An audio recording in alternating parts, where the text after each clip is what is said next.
Allah yang agung, terima kasih Tuhan buat 2019. Terima kasih Engkau berjalan bersama kami, Engkau melindungi kami. Terima kasih buat tahun yang baru, minggu yang baru ini Tuhan. Berarti ada kesempatan yang baru bagi kami. Oleh sebab itu Tuhan, kami mau masuk ke dalam tahun yang baru ini.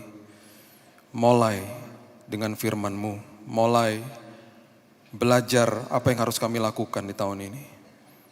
Banyak kesalahan yang kami lakukan di tahun-tahun yang lalu.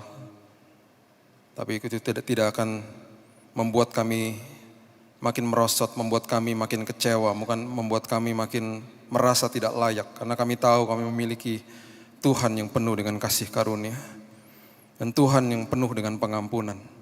Dan Tuhan yang masih memberikan kesempatan demi kesempatan kepada kami. Kami mau Tuhan, hidup kami makin erat, makin intim sama Tuhan. Masuk tahun yang ini Tuhan, kami percaya nanti di ujung tahun ini, kami akan hidup dengan kehidupan yang penuh dengan kesaksian. Karena kami berjalan bersama Yesus, berjalan bersama Roh Kudus, dipimpin sama Tuhan. Kami mau Tuhan duduk diam dan Roh Kudus, Engkau sendiri yang beracara, Engkau sendiri yang mengajar kami, meneduhkan hati kami. Memberikan ketajaman bagi semua pewahyuan yang Kau mau siapkan bagi kami. Kami sambut Tuhan, firman kehidupan hanya di dalam satu nama. Nama yang indah, nama yang agung, Yesus Kristus Tuhan kami. Kita sama-sama katakan, amin, haleluya. Silakan duduk, shalom. Selamat tahun baru, Happy New Year, salam dari banjir-banjir dari Jakarta. Hari ini sudah 54 kalau nggak salah yang meninggal, beberapa hilang, menyedihkan. Dan kalau dilihat banyak mismanagement yang dilakukan. Doakan kota saya, kota yang banyak bagiannya sudah dipercantik, diperindah. Moda transportasi banyak yang sudah diperbaiki, tapi banyak juga yang masih belum beres. Jadi kita doakan saja. Saudara, di tahun ini, di tahun 2020, saya mau berikan sebuah kebenaran sama saudara. Saya berikan judul khotbah saya Mediator. Kenapa? Karena saya mau saudara mengerti, supaya ketika saudara membuat sebuah resolusi di tahun ini, saudara tidak kecewa lagi sama apa yang saudara mungkin pernah lakukan di tahun-tahun yang terdahulu. Seringkali kita buat komitmen baru, tapi kita terjebak jatuh lagi ke dalam hal yang sama. Lingkaran itu lagi. Dan ketika memperhatikan kehidupan demi kehidupan, selalu ujungnya atau core atau fondasinya yang salah. Dalam hidup ini ada sebuah tempat di mana kita harus memperhatikan, dan itu tempat adalah tempat yang sangat sakral, yang harus diperhatikan, harus dijaga. Kalau tidak, timbullah yang namanya kehidupan dari situ. Tempat itu namanya hati. Sebentar kita bahas. Hati itu tempat di mana akhirnya semua terdeposit di situ, di-download ke situ. Dan itu menjadi sesuatu yang bisa mengerikan, bisa juga menjadi hal yang luar biasa. Makanya firman Tuhan mengatakan, jagalah hatimu dengan segala kewaspadaan. Segala kewaspadaan, karena dari situlah sumber daripada kehidupan. Sumber daripada kehidupan. Sumber keberhasilan saudara di tahun 2020. Seringkali saya juga mengerti kita ini di dalam society, masyarakat, ditekan dengan pertanyaan seperti sibuk apa sekarang? Lagi proyek apa sekarang? Udah jadi apa sekarang? Semua hal yang menyangkut status, keberhasilan yang kelihatannya di luar. Tapi jarang orang bertanya, bagaimana karaktermu tahun ini? Apakah kamu lebih sabar dari tahun lalu? Apakah ada kemajuan di dalam karaktermu? Orang tidak pernah menanyakan to be-nya, tapi lebih menanyakan to do-nya. Apa yang mau dilakukan. Lupa bahwa jangkar fondasi daripada apa yang dilakukan itu adalah identitas hidup, jati hidup ini. Karena ininya nggak diperbaiki, kita berpikir bahwa oh itu yang saya lakukan tahun lalu itu salah, saya harus perbaiki ini itu. Nggak pernah beres-beres karena ininya masih busuk, dalamnya masih busuk. Kenapa saya katakan mediator itu di dalam Oxford Dictionary, bahasa Inggrisnya mengatakan a person who attempts to make people involved in a conflict come to an agreement. Bahasa Indonesianya seorang pribadi yang ada di tengah, seorang pribadi yang ada di tengah, yang berusaha mendamaikan kedua belah pihak yang sedang konflik. Dan di dalam hidup ini kita harus sadar setiap hari kita ada konflik. Ada konflik, pasti ada konflik. Karena saudara belum sampai di surga, saudara masih hidup di dalam dunia. The kingdom of the world, dunia. Nah, ketika saudara terima Yesus, saya pernah katakan di tempat ini, semuanya akan terdeposit di dalam roh saudara. Ya, coba lihat slide pertama ini. Ya. Roh ini adalah layer yang paling dalam. Ya, layer yang paling dalam. Di tengah-tengah antara roh dan tubuh, layer yang paling luar ini yang terlihat, ada yang namanya jiwa. Kita pernah membahas di ibadah hari Kamis di tempat ini dengan memakai visual. Di depan sini ada 3 orang berdiri, bagaimana ketika orang mau mengampuni itu kita udah pernah belajar, saudara buka aja YouTube-nya.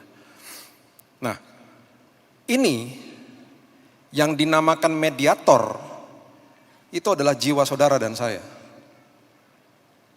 Ya, sebelum kita dalami, kita buka dulu 2 Korintus pasal yang ketiga, ayat yang ketiga mengatakan ini. 2 Korintus 3 ayat yang ketiga. Karena telah ternyata bahwa kamu adalah surat Kristus yang ditulis oleh pelayanan kami. Ditulis bukan dengan tinta tetapi dengan roh dari Allah yang hidup. Bukan pada loh-loh batu seperti zaman perjanjian lama. Melainkan pada loh-loh daging, yaitu di dalam hati manusia. Bicara soal roh, the spirit world. Makanya berkali-kali saya katakan kurang tepat kalau saudara berdoa, Tuhan berikan aku kasih-Mu. Karena kasih sudah dikasih ketika saudara terima Yesus di dalam roh. Kurang tepat ketika saudara katakan, Tuhan berikan aku iman. Iman sudah dikasih, kekudusan sudah dikasih, damai sejahtera, sukacita sudah diletakkan di situ. Pikiran Kristus pun diletakkan di situ. Masalahnya, kita tidak mengerti bagaimana kita upload itu semuanya dan memindahkan ke dalam jiwa dan menguasai jiwa ini. Karena jiwa ada di tengah, mediatornya. Sekali lagi, mediator adalah sosok pribadi yang mendamaikan antara dua belah pihak yang sedang konflik. Roh ini adalah sesuatu yang dahsyat, yang luar biasa. Kenapa? Karena ketika lahir baru, yang lahir baru rohnya. Jadi 1/3 daripada saudara sudah sempurna. Tubuhnya belum, nanti akan dapat tubuh kemuliaan, jiwanya in progress. Metanoia, Roma 12 ayat 1, pembaharuan budi terjadi setiap hari. Makanya perubahan itu adalah sikap yang betul-betul aktif. Setiap hari bangun pagi harus paham dan tahu bahwa aku harus berubah hari ini, apalagi yang harus berubah. Aktif. Gak bisa cuma merasa, oh aku udah lulus yang itu, enggak. Kita pernah belajar soal sekolah kehidupan di sini. Itu aktif tiap hari. Pembaharuan budi tiap hari. Nah, ketika kita tidak menjaga apa yang masuk lewat tubuh, jiwa yang sudah dibenarkan ini akan tersiksa. Karena jiwa itu kembali lagi letaknya di tengah. Dia dihimpit sama roh, sama tubuh. Ini motornya, ini mesinnya hidup di jiwa. Di jiwa itu ada emosi, ada kehendak, ada pikiran, dan yang paling dalam, hati. Hati. Baca 2 Petrus pasal yang kedua, ayat yang ke-7 sampai 8. 2 Petrus 2 ayat 7 sampai 8. Tetapi ia menyelamatkan Lot. Orang yang apa? Orang yang benar. Yang terus-menerus menderita oleh cara hidup orang-orang yang tak mengenal hukum. Dan yang hanya mengikuti hawa nafsu mereka saja. Sebab orang benar ini tinggal di tengah-tengah mereka dan setiap hari melihat dan mendengar perbuatan-perbuatan mereka yang jahat itu sehingga jiwanya yang benar itu apa? Tersiksa. Di dalam tubuh ada 5 panca indera, ya, ada penciuman, penglihatan, pendengaran, dan 2 rasa, lewat kulit dan lewat lidah. Dari 5 panca indera ini yang paling menyerap banyak informasi 2, penglihatan dan pendengaran. Firman Tuhan katakan dengan jelas, kalau itu tidak disortir, ketika itu dibiarkan, jiwa yang benar akan tersiksa. Makanya kenapa kita mengenal istilah sakit jiwa. Orang yang stres, orang yang tidak mengerti kebenaran, stres karena jiwanya terhimpit. Nah, bayangkan saudara, setiap hari ketika saudara melihat hal-hal yang negatif di dunia ini, mendengar hal yang negatif, kalau saudara tidak minta hikmat dari Tuhan untuk mensortirnya, itu kerap kali terus akan dikasih tahu sama Roh Kudus di dalam roh saudara, akan memberitahu jiwa ini, jangan. Tapi jiwa mengatakan secara emosi, enak rasanya. Roh katakan jangan, itu dosa. Jiwa katakan tapi enak. Makanya Yusuf lari dari dosa. Lari, menjauh dari dosa. Nah, ketika ini terjadi terus-menerus, terjadi repetisi yang masuk lewat pintu gerbang hati, yaitu yang namanya penglihatan dan pendengaran. Ini pertama kali layer yang masuk itu adalah pikiran. Makanya pikiran definisinya begini, ini definisi daripada firman Tuhan, ya, bukan dari buku psikolog apapun. Ini kalau saudara buka firman Tuhan, saudara pelajari bahasa Inggrisnya, itu akan keluar kata-kata seperti ini, ya. Coba lihat. Pikiran itu apa? Pikiran dalam bahasa Inggrisnya, kalau saudara buka bahasa Inggris saudara, Alkitab bahasa Inggris itu mind. Itu semuanya alam sadar saudara di situ. Di situ. Itu semua di situ. Nah, ketika saudara tidak sortir apa yang masuk dalam hidup saudara, sengaja atau tidak sengaja, itu semuanya akan terdownload, masuk semuanya ke dalam hati. Alam bawah sadar. Nah, ketika sudah terdeposit di dalam situ, itu lambat laun akan makin banyak, makin penuh dengan perkara-perkara itu. Makanya kenapa orang akhirnya menemukan jati dirinya ketika ada tekanan. Ketika tekanan terjadi. Yang keluar bukan pikiran, yang keluar isi hati yang sebenarnya. Ketahuan langsung, oh itu, orang itu sebenarnya seperti itu. Dalam keadaan normal, manusia gampang menipu manusia lain dan gampang menipu dirinya sendiri. Ini yang saya katakan bahaya. Makanya jangan dianggap enteng ketika ada hamba Tuhan berdiri di atas ini katakan jaga hatimu. Itu lagi. Jaga hatimu, itu lagi. Bosen dengarnya. Bahaya, itu kata-kata klise memang, jaga hatimu. Tapi karena itu betul-betul adalah tempat di mana akhirnya kita menemukan jati diri yang sebenarnya. Ada orang yang bertahun-tahun di-abuse sama bapaknya, dipukuli. Seorang anak misalnya dipukuli dan dia lihat ibunya digebukin. Ketika dia bertumbuh dewasa, dia mulai masuk dalam sebuah dating dengan wanita. Mungkin belum kelihatan. Karena dia lagi kasih tahu kan, saya ini yang terbaik, orang-orang pacaran kan semua yang terbaik dikasih tahu. Belum kelihatan. Jadi waktu menikah, tiba-tiba keluar aslinya, dia lagi kesel, tiba-tiba pak, istrinya digampar. Anaknya ngeselin, anaknya dipukul. Dan ada beberapa kasus yang akhirnya pembunuhan terjadi. Dan kalau saudara lihat muka-muka mereka di kantor polisi, dan ketika mereka diinterview, ada yang mau diinterview, mereka katakan, saya kilaf pak. Kemudian banyak dari mereka katakan, saya juga gak tahu kenapa saya lakukan itu. Ini yang mengerikan. Makanya Yeremia menulis ini. Yeremia 17 ayat 9. Betapa liciknya hati. Lebih licik daripada segala sesuatu. Hatinya sudah membatu, siapakah yang dapat mengetahuinya? Dengan kata lain, bahasa aslinya, orangnya sendiri gak tahu.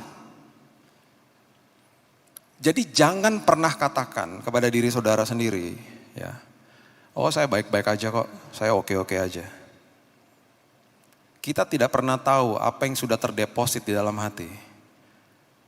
Makin kita intim sama pencipta kita, makin kita ngerti siapa hidup kita, siapa jati diri kita sebenarnya.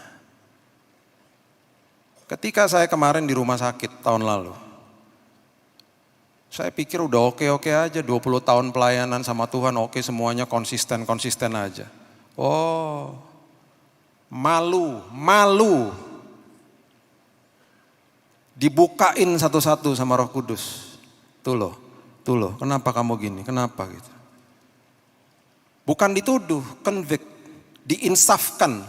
Ya. Ingat ya, saudara jangan mau dituduh, itu bukan dari Tuhan. Ya. Diinsafkan, convict, bukan condemn. Ya. Bukan dituduh, Tuhan gak pernah menuduh, there is no condemnation. Di conviction, diberikan sebuah kebenaran di sini, dibukakan sama Tuhan. Malu.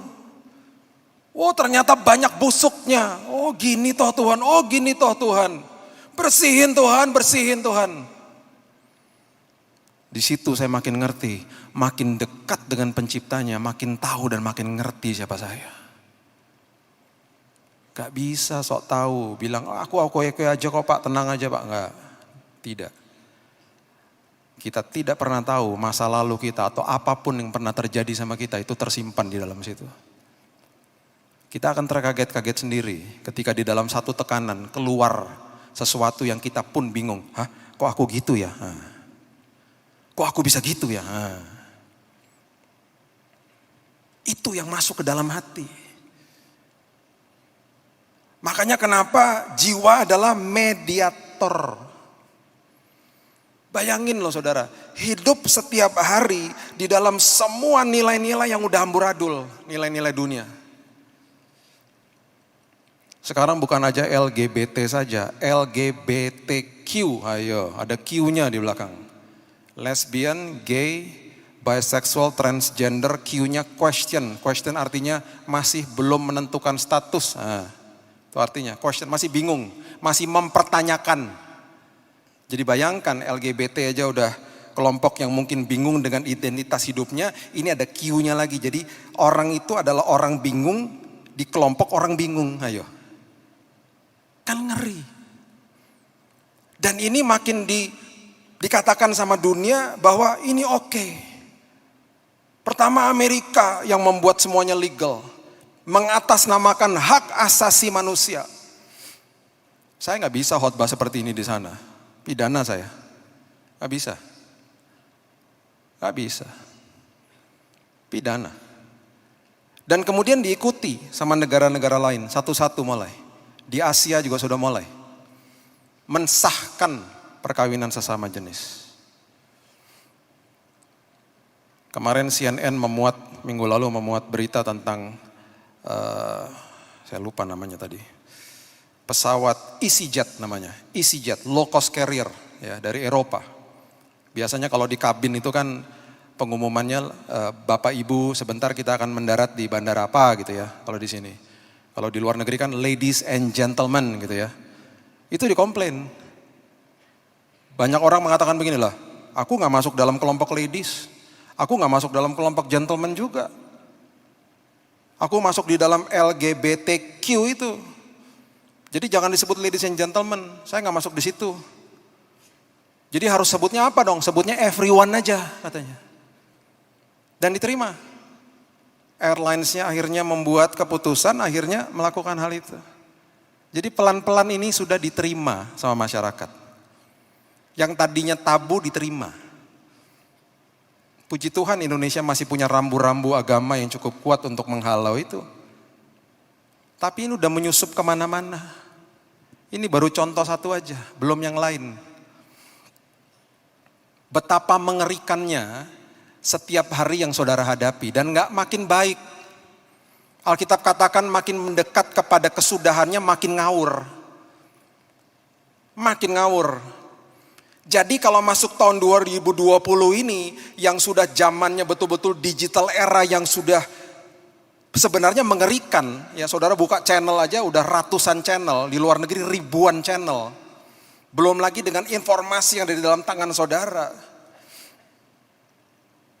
Itu bisa banyak informasi yang tanpa kita sadarinya masuk begitu aja dalam hidup ini tanpa disortir. Makanya ketika melayani orang-orang yang terlibat pornografi, sulit. Sudah terima Yesus ya sudah terima Yesus. Sudah dilepaskan tapi belum berarti dia bebas. Dilepaskan, belum berarti dia bebas. Karena pikirannya masih di situ. Karena ketika terima Yesus itu belum berarti hatinya semua itu langsung bersih. Rohnya yang lahir baru, hatinya berkala. Makanya bagaimana cara membersihkan hati yang sudah penuh dengan dosa, penuh dengan hal-hal yang begitu banyak sampahnya itu. Gak ada cara lain, gak ada cara lain. Harus mensaturasi hidup dengan firman setiap hari, makanya renungkan firman siang dan malam itu dalam artinya. Malahan kalau bisa renungkan firman siang dan malam sampai-sampai kalau gak bisa tidur yang terngiang-ngiang hanya firman aja udah. Hanya itu kok pegangan kita, gak bisa lagi yang lain, gak ada yang lain. Saya percaya kalau saudara ngerti jati diri saudara di tahun ini, apapun yang saudara kerjakan berhasil di tahun ini. Jangan fokus sama apa yang mau dilakukan, fokus dalam sini dulu. Saya bingung Pak, lakuin ini, terjadi lagi hal yang serupa. Setelah diusut-usut, wah dikit-dikit marah orangnya. Ya gimana ya Pak, kalau kayak begitu ditinggalin temen lah Pak, ditinggalin ya cepat-cepat sensitif ya susah Pak. Komplain semua dikomplain, ternyata yang salah dirinya sendiri. Berarti kan harus dibersihin di dalam sini memang. Nah seringkali kita gak lihat ke sini, kita nyalain orang soalnya.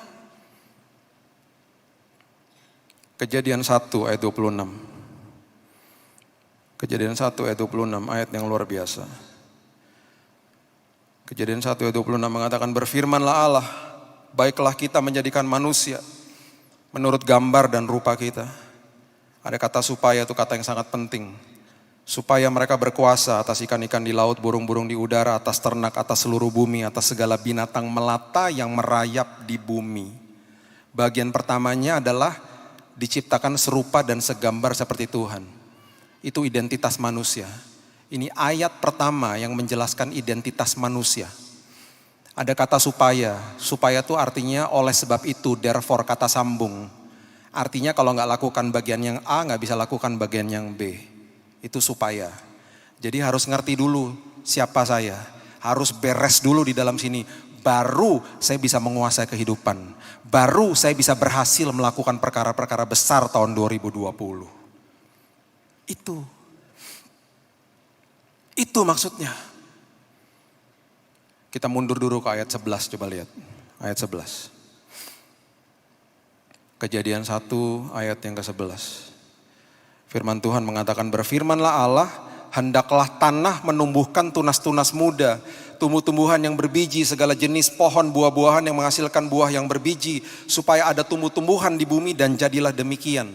Ketika proses kreasi tumbuh-tumbuhan, Tuhan dengan jelas berfirman kepada tanah, hendaklah tanah menumbuhkan tunas-tunas muda dan tumbuh-tumbuhan. Tuhan berfirman kepada tanah, kemudian tanah mengeluarkan tumbuh-tumbuhan. Sumber daripada tumbuh-tumbuhan adalah tanah. Ketika tumbuh-tumbuhan dicabut dari sumbernya, mati nggak? Mati. Mati. Kepada siapa Tuhan berfirman ketika dia menciptakan binatang yang berkeriapan di bawah air? Kejadian 1 ayat yang ke-20 mengatakan dengan jelas, hendaklah dalam air berkeriapan makhluk yang hidup, dan hendaklah burung beterbangan di atas bumi melintasi cakrawala. Dalam bahasa Inggrisnya, let the water produce. Tuhan berfirman kepada air, air mengeluarkan binatang-binatang yang berkeriapan di bawah air. Sumber daripada ikan-ikan adalah air. Ikan-ikan ini dipisahkan dari sumbernya, mati nggak? Mati. Gurame bakar, sushi, mati. Dipisahkan dari sumbernya. Kepada siapa Tuhan berfirman ketika dia menciptakan binatang melata, binatang liar? Kejadian 1 ayat 24 mengatakan begini, hendaklah bumi mengeluarkan segala jenis makhluk yang hidup, ternak dan binatang melata dan segala jenis binatang liar, dan jadilah demikian. Tuhan berfirman kepada bumi. Bumi yang mengeluarkan binatang-binatang ini. Ketika binatang-binatang ini dipisahkan dari sumbernya, dipisahkan dari habitatnya, mati. Mati. Itu jati dirinya dia di situ. Coba lihat ayat 26, lihat perlahan-lahan bagian yang pertama. Kepada siapa Tuhan berfirman ketika dia menciptakan saudara dan saya? Berfirmanlah Allah, baiklah siapa? Kita. Kita menjadikan manusia menurut gambar dan rupa kita. Kitanya huruf besar. Tuhan berfirman kepada dirinya sendiri. Bukan kepada tanah, bukan kepada air, bukan kepada bumi, kepada dirinya sendiri. Berarti sumbernya saudara bukan tanah dan debu, itu bahan bakunya. Sumbernya saudara Tuhan. Berani-berani keluar dari sumber, terlepas dari sumbernya, mati. Itu maksudnya.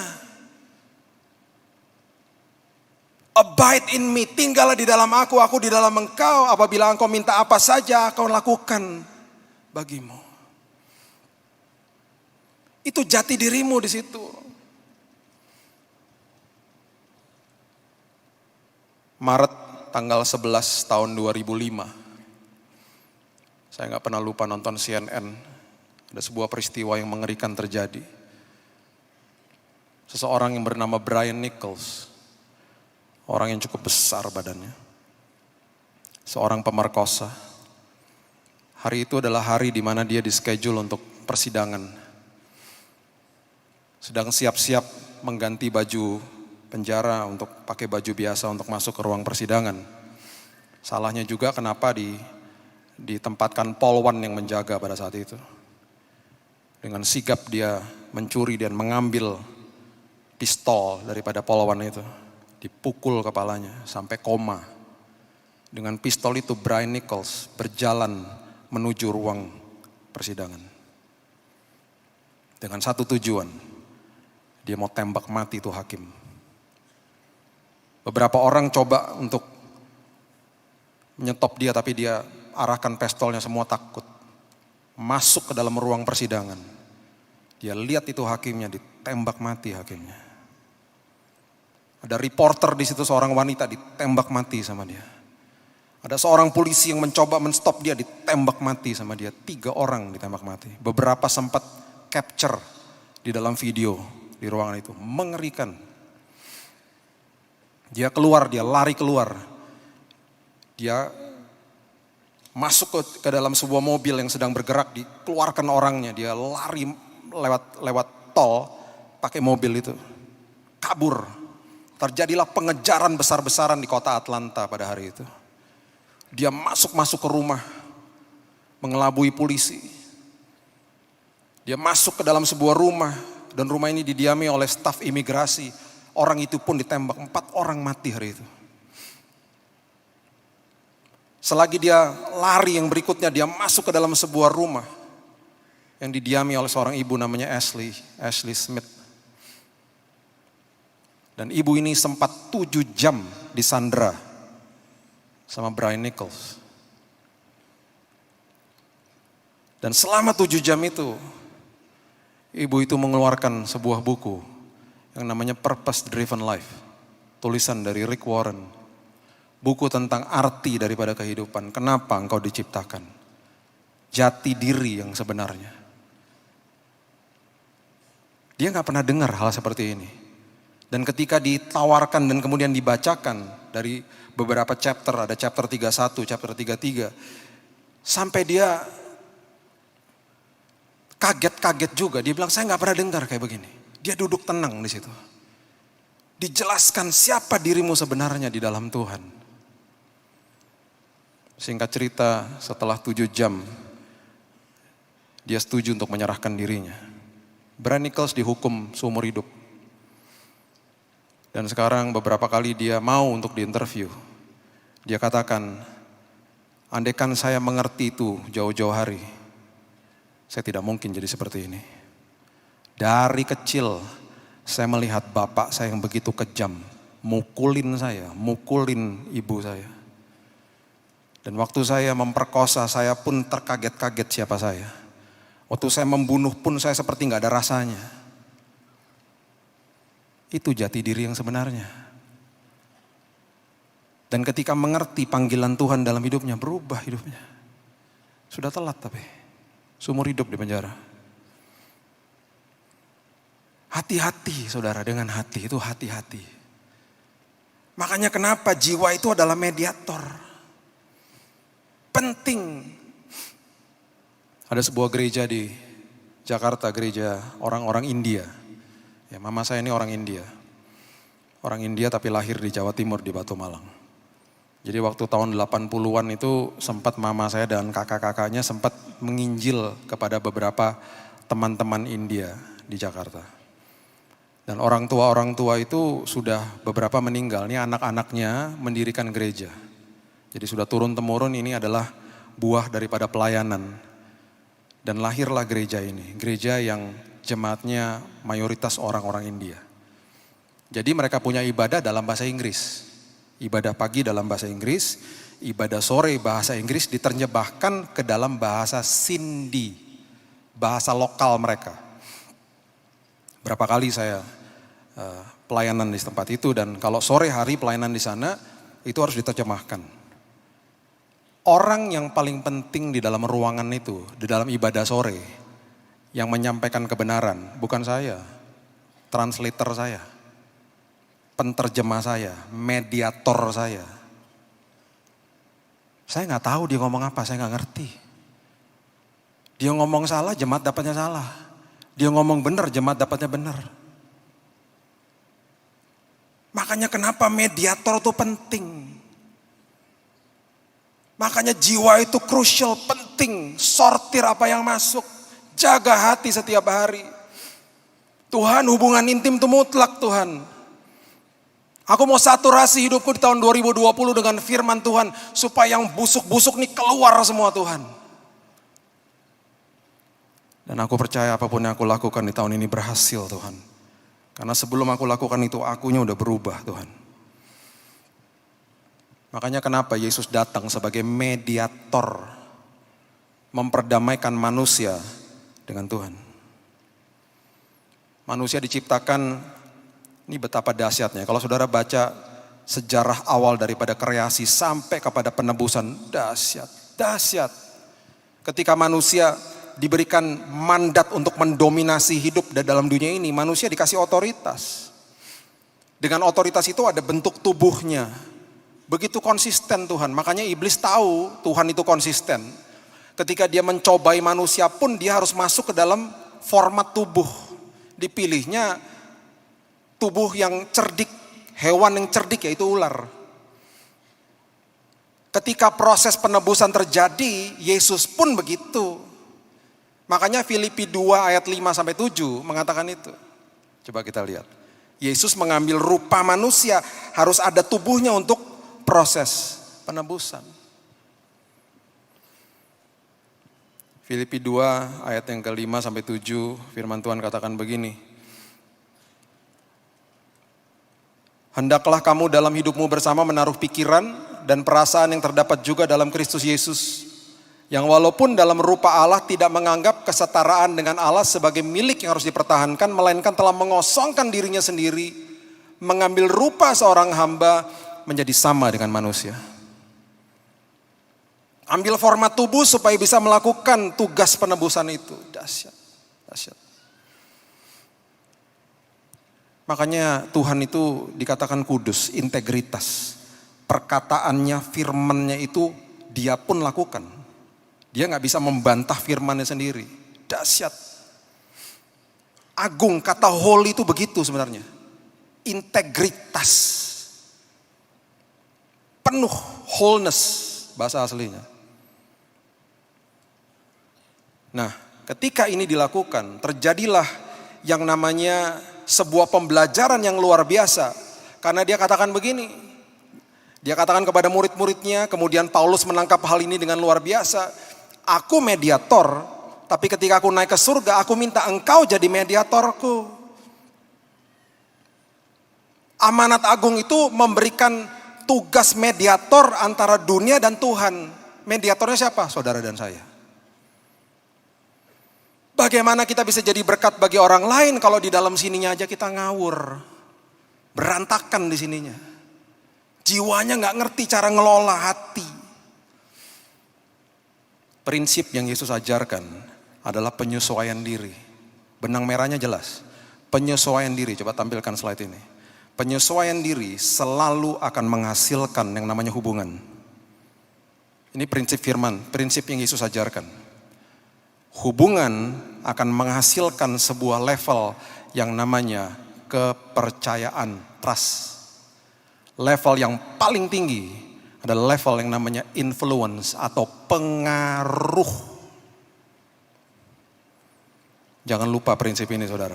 Ini prinsip mediator yang Tuhan berikan dalam hidup saudara dan saya. Gak usah mulai dari jauh-jauh, mulai di rumah saudara sendiri. Saya sudah praktekkan, makanya saya berani khotbahkan. Makanya kenapa ini adalah sesuatu hal yang sangat penting yang diambil sama Paulus. 1 Korintus 9, coba saudara lihat. 1 Korintus 9 ayat yang ke-20 mengatakan begini. Demikianlah bagi orang Yahudi, aku menjadi seperti orang Yahudi. Ya, perhatikan kata menjadi seperti. Supaya aku memenangkan orang-orang Yahudi. Bagi orang-orang yang hidup di bawah hukum Taurat, aku menjadi seperti orang yang hidup di bawah hukum Taurat. Sekalipun aku sendiri tidak hidup di bawah hukum Taurat. Supaya aku dapat memenangkan mereka yang hidup di bawah hukum Taurat. Aku menjadi seperti itu adalah toleransi, penyesuaian diri. Kalau menjadi itu kompromi. Contohnya gini. Kalau saudara bicara sama anak kecil, saudara ngomongnya kan gini bahasanya. Halo, namanya siapa? Iya kan? Apakah saudara jadi anak kecil? Tidak. Saudara menjadi seperti anak kecil supaya saudara bisa ngobrol sama dia. Gak bisa ngomong sama anak kecil gini. Apa kabar? Baik, semua oke. Gak ngerti dia. Bahasa tubuhnya semuanya dia asing, dia gak ngerti. Kita ngomongnya harus pakai bahasanya dia. Halo. Apalagi saya harus senyumnya tambah lebar lagi, ngelihat saya juga ngeri anak kecil.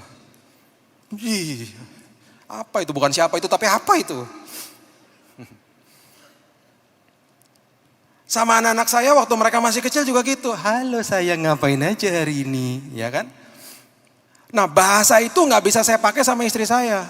Halo sayang, ngapain aja hari ini?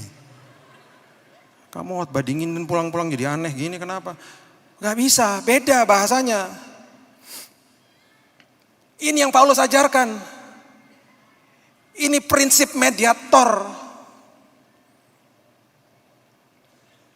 Makanya sama anak wanita saya waktu dia masih kecil kita punya program namanya dating time sama Dedi. Saya suka Pak lihat bapak sama anaknya. Saya selalu terharu. Lihat seorang pria dengan anak wanitanya. Ajak dating Pak nanti. Saya sama anak saya perempuan saya. Dari kecil saya ajak dating time sama saya. Saya memaksa diri saya untuk belajar Hello Kitty. Supaya saya bisa ngobrol sama dia. Saya memaksa diri saya untuk belajar Princess Disney. Saya memaksa diri saya untuk belajar Powerpuff Girl. Yang saya udah gak sanggup lagi Barbie, udah too much lah, udah. Supaya bisa ngobrol sama dia. Dan setiap umur itu mulai naik-naik beda-beda udah. Sempat apa itu namanya, High School Musical. Waduh. Saya harus ngerti, saya harus pelajari, lihat, dan nonton sama-sama, kadang-kadang ngantuk-ngantuk. Nonton sama-sama dia. Dating time. Kenapa? Penyesuaian diri. Supaya di ujung daripada itu semuanya, saya bisa memberikan pengaruh Kristus dalam hidupnya. Kapan saya tuanya? Waktu dia umur 13 tahun saya tuai. Pertama kali dia suka sama pria umur 13 tahun. Yang diberitahu saya duluan. Di mobil malam-malam, Dad. Kapan Dedi pertama kali suka jatuh cinta sama perempuan? Waktu masih SD. Dedi kasih tahu sama ceweknya, ya enggak lah, malu. Terus hening diem gitu. Tiba-tiba dia bilang, aku juga punya perasaan kayak begitu. Aku harus ngapain ya, Dad? Oh, nangis saya, nangis. Nangis di malam hari itu di mobil, dia gak lihat. Anak 13 tahun lagi suka sama pria, gak mungkin orang tuanya dikasih tahu. Orang tua kalau perlu gak tahu. Kenapa dia kasih tahu saya duluan? Investasi waktu dari kecil.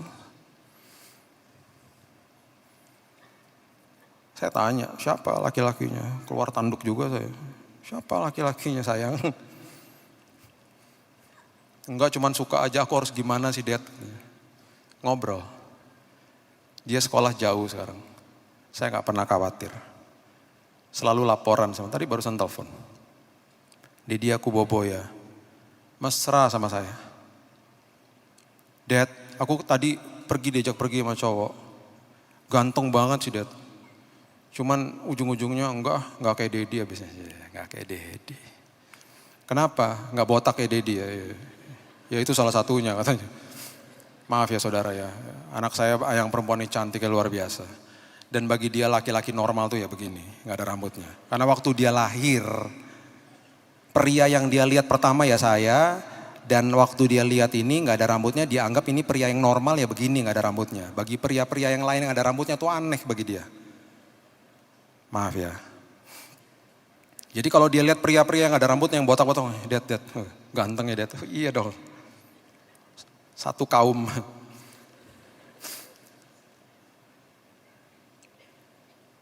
Penyesuaian diri akan menghasilkan yang namanya influence. Makanya kenapa nanti trip ke Israel dan Turki bulan April ini, saya berikan judul fathering. Fathering. Kita belajar fathering. Belajar mempengaruhi keluarga dengan sistem kerajaan surga. Dan saudara, tanpa saudara sadari, ini dipakai sama dunia. Saudara pergi kemanapun, produk manapun, bicara sama consumer, product manager, apapun, siapapun, pakai prinsipnya sama.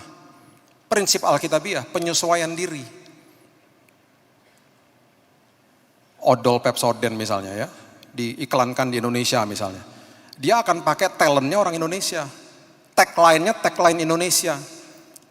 Penyesuaian diri supaya terjalin sebuah hubungan. Repetisi dilakukan, akhirnya timbul kepercayaan.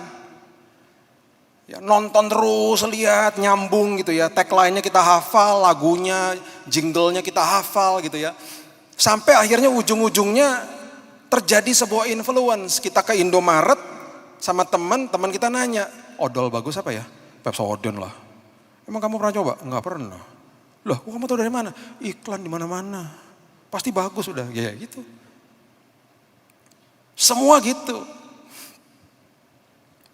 Berapa tahun yang silam, ada seorang pria yang jatuh cinta sama seorang wanita. Wanitanya belum tahu. Pria ini menyesuaikan diri sama wanita ini. Wanita ini suka makan bakso, prianya gak suka makan bakso. Prianya bilang gini, kalau kamu makan bakso ya saya temenin lah. Ngapain?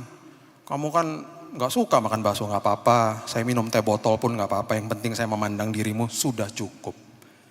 Gombalnya gombal. Pinter, pria ini jago ngerayunya. Penyesuaian diri akan menghasilkan hubungan. 3 bulan, 4 bulan ditemani makan bakso, dia nyatakan cintanya. Wah, mau gak kamu jadi pacarku? Oh ya maulah, kamu benar-benar setia nemenin makan bakso. Mau aku jadi pacarmu. Wah, berhasil. Level kedua berhasil. Masuk level yang ketiga, kepercayaan. Dia temenin lagi makan bakso selama 1 tahun. Wah, konsisten. Jago, ini pria jago. Sampai 1 tahun. Wanita ini akhirnya betul-betul percaya. Dan waktu dia percaya, laki-laki ini langsung memberikan pengaruh yang paling hebat. Level terakhir. Mau gak kamu nikah sama aku? Oh ya maulah. Bayangin 1 tahun lebih loh kamu nemenin aku makan bakso, setia. Ini kamu pasti tipe laki setia. Bakso aja setia, apalagi pernikahan. Singkat cerita mereka menikah. Ketika tamu-tamu datang di resepsi, tamu-tamu dikasih makan bakso. Anak-anak mereka dikasih makan bakso. Inilah cerita saya dan istri saya. Saya nggak tahu dia duduk di mana. Dia ada di tengah-tengah saudara. Mungkin di atas nggak tahu di mana ya. Sorry ya sayang, dia nggak tahu saya mau cerita ini. Tapi ya sudah, anak udah 2 ya udah besar-besar. Jangan sering-sering lah makan bakso. Tapi tadi dibeliin sama Bu Monica, dibeliin bakso. Hebat ya saya. Bisa memenangkan hatinya.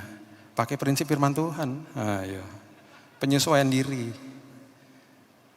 Saya percaya tahun 2020 Jemaat Nginden ini apapun yang saudara lakukan berhasil di dalam Tuhan. Karena saudara menemukan jati diri saudara. Saudara ngerti bagaimana mengatur jiwa saudara. Sortir apa yang masuk dalam hidup saudara. Dan di ujung tahun ini saudara akan sangat bergembira. Terima kasih Tuhan. Aku lakukan semuanya indah pada waktunya. Berhasil semuanya karena hatiku betul-betul milik Tuhan. Berikan tepuk tangan kita untuk Tuhan kita. Tuhan kita dahsyat, Tuhan kita hebat. Terima kasih Bapak, kami mengucap syukur buat tahun yang indah ini. Tahun yang baru. Dan betapa indahnya kami memulai tahun yang baru ini bersama-sama dengan Tuhan. Betapa indahnya kami memulai segala sesuatunya dengan firman Tuhan. Dan kami percaya dengan modal firman Tuhan ini, kami akan masuk ke dalam tahun ini. Kami akan lakukan yang terbaik untuk Tuhan. Menjaga hati kami. Dan hidup intim sama Tuhan. Supaya makin intim kami makin mengenal siapa kami. Hamba-Mu berdoa khusus bagi jemaat-Mu di tempat ini Tuhan. Mereka akan terus naik dan tidak turun menjadi kepala, bukan menjadi ekor. Apapun yang mereka kerjakan Tuhan buat berhasil. Perlindungan penyertaan Tuhan. Kesehatan, kesembuhan daripada Tuhan. Damai sejahtera, sukacita, hikmat, kasih agape. Melingkupi hidup mereka dari hari ini sampai Maranatha. Dan kami percaya Tuhan, di ujung tahun 2020 perkara besar terjadi, terobosan terjadi, hal-hal besar terjadi. Karena hidup kami sudah diubahkan Tuhan, khususnya hati kami Tuhan, dibersihkan sama Tuhan. Terima kasih Bapak, kami meteraikan firman ini, hamba-Mu meteraikan di dalam satu nama. Nama yang agung, nama yang indah, Yesus Kristus Tuhan kami. Kami sudah berdoa dan masuk ke dalam tahun yang baru ini. Kita sama-sama katakan, amin. Tuhan berkati.